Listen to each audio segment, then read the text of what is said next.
श्रीराम श्रीराम महायज्ञ समिति गांधी पड़िया तरफ स्वर्ण धनुष यात्रा भव्य दिव्य भाव में पालन करने आज सांबादिक सम्मेलन आरंभ होइछि।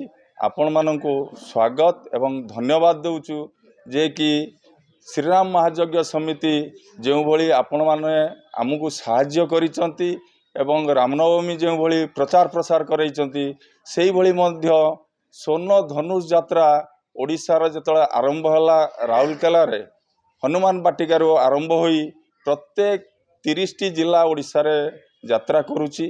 से यात्रा रे मध्य सफलता मिलुची। एही सांबादिक बंधु माने बहुत साहाय्य करुचंती। से परिकल्पना जो आसीची सनातनी जागरण मंच एही परिकल्पना करिची स्वर्ण धनुष यात्रा। एथिरे 285 किलो धनुष रे तैयारी होइची। 30 किलो रु ऊर्ध्व सोना लागिची। एही धनुष यात्रा अयोध्या मुखे यात्रा करिवो। भद्रक रे स्पेशली जेतले बालेश्वर जिला छाड़िबे आम भद्रक जिला आरंभ हम रानीताल पाखरे आमे भव्य भाव में स्वागत करिवु। स्वागत रे श्रीराम महायज्ञ समिति एवं आध्यात्मिक चेतना शक्ति आमर सांबादिक बंधु माने रहिबे, आमर विभिन्न क्लब रहिबे, आमर जनसाधारण भद्रक रे सेमाने मध्य सहयोग करिवे।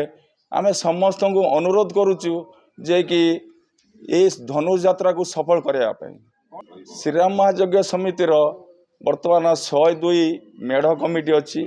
समस्त को सूचना दिखाई जे मातृशक्ति एवं मेढ़ कमिटर समस्त कार्यकर्ता माने सहयोग करिवे एवं प्रशासन तरफ सूचना दिखाई जे स्वर्ण धनुष यात्रा को सफल करने एवं प्रशासन तरफ सिक्यूरीटी पाई ए योजना मध्य करा जायछि। बहुत लोक आमर स्पेशली आमर जो मेढ़ कमिटी अच्छी आमर कार्यकर्ता माने ए दिगरे बहुत सफलता आनी देइचंती। गत दिन मानकर रामनवमी रे आपण देखिचंती सेति पई समान सजाग समस्ते अछंती।